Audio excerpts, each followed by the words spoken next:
Hey, what's up, everyone? Raging on Nigger Heaven. Way too much fun, as always. And I covered earlier the death of Mixer. We covered it the day it was announced. It was pretty big news. And I just want to get into its own little rant why I believe Mixer failed. Well, there's a lot of reasons. Like, you could say, oh, they didn't do enough marketing, yada, yada, yada. Like, they focused too much on bigger streamers and not enough on building a community of smaller streamers. All of that's true. But one of the primary reasons that I believe Mixer failed is this. It was a small competitor. It may have been owned by Microsoft, but it sure as hell wasn't big.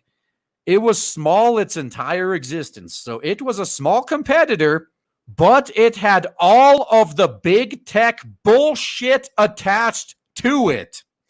All the draconian terms of service, all of the community guidelines that are getting on people's nerves on YouTube and Twitch, all of that same shit that people hate about YouTube and Twitch was also on Mixer.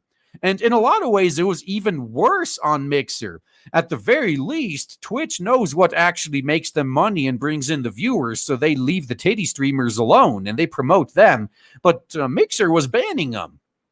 So my question is that I have a very simple question here. Why the fuck would anyone leave Twitch or YouTube just to go to a platform that has all of the same problems that are the main reason they are leaving Twitch and YouTube, but also a much smaller audience on top of that? Who in their right mind would make this decision? I'm looking at it from both sides. I myself am a streamer and a content creator, and I make videos, all that. And I also watch a lot of other people who do the same. So from both sides, as a content creator, why would I, after getting fed up with YouTube's and Twitch's like bullshit community guidelines in terms of service, why would I go to Mixer where theirs are the same, if not worse, and also they got almost no one there watching? And the same thing from a customer perspective. Why would I set up an account on a new site and follow more people on a new site when I already know it's going to fail? Not even Ninja and Shroud could bring in anywhere close to the numbers they wanted. I mean, the fact that they thought Ninja and Shroud would was kind of hilarious. They were huge, not going to lie. But they were also mainstream. A lot of their audience only watched them because they were like number one on Twitch. So once you leave Twitch, their audience isn't going to fucking follow. Let's just say I'm kind of burnt out on all the YouTube and Twitch killers I've seen over the years. They come out, they raise a big stink, they get everyone's attention, they get talked about for a few weeks, and then they're going out of business a few weeks later. Now that's pretty much what happened to Mixer. Now they started out as Beam, and then Microsoft bought them and rebranded them as Mixer, and what was it, a few years later, nope, let's just give up on it. Nope, this didn't work out.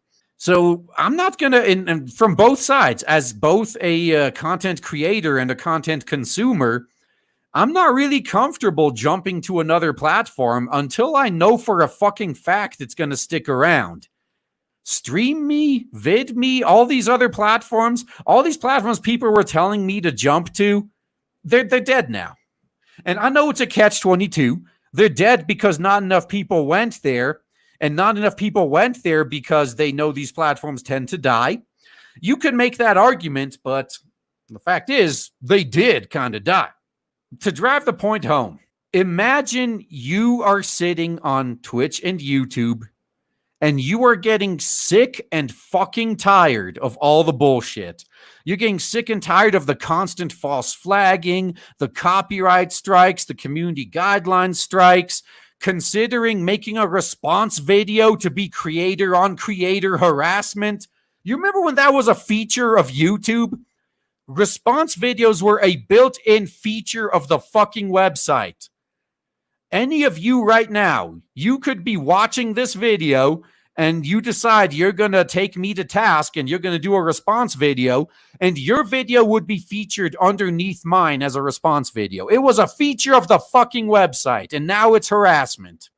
People are getting sick and tired of this shit. They're getting sick and tired of YouTube and Twitch being run by either big corporate interest or simp-ass soy boys, respectively. And they're looking around for a new home. And hey, look, there's Mixer. It's got a pretty decent interface. It's got some nice tools. All right, this Mixer looks pretty cool. Let's take a look at their terms of service and community guidelines. Oh, ooh, wow, they have all the shit we have here. No, thank you. It's never going to work, guys.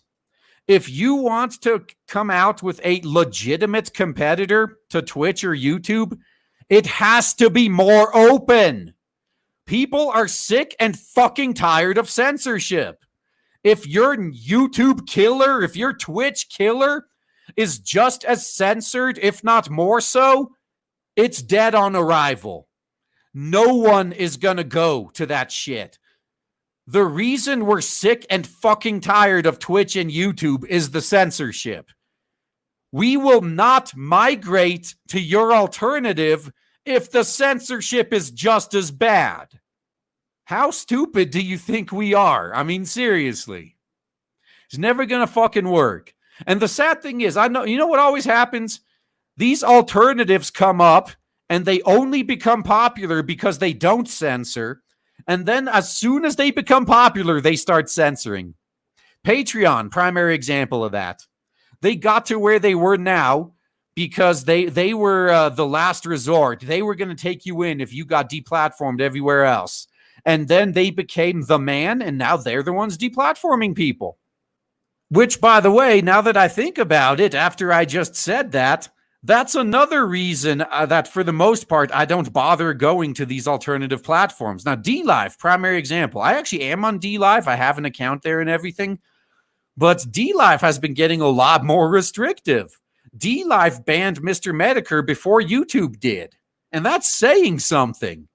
DLive is more of a fucking Nazi than YouTube when it comes to forcing you to curate your chat. A lot of the bigger streamers have just completely, they either disabled their chat or they made their chat subscriber only because DLive will fucking ban you for the shit people say in your chat.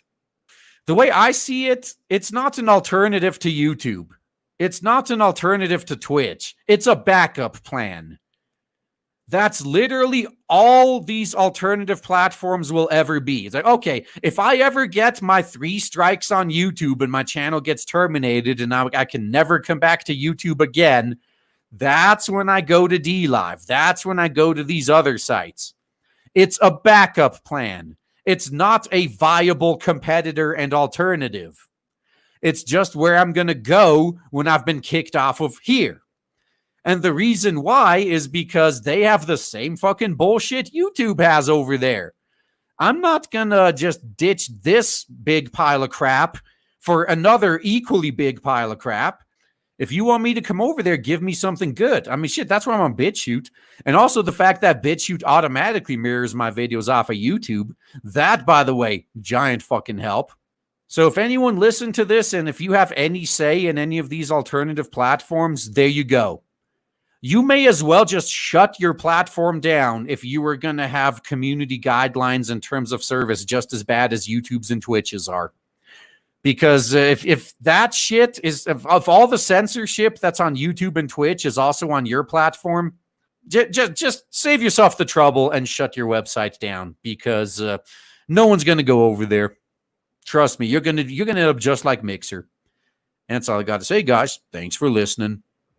Oh man, I am so excited to tell you guys right now that finally, after about a year of build-up and shilling, we have launched Blade Devil on Indiegogo, and so far it is doing so well thanks to awesome people like you. If you haven't backed it yet, then please check the links in the description and check out Blade Devil on Indiegogo. You will not be disappointed. Looking forward to seeing you there.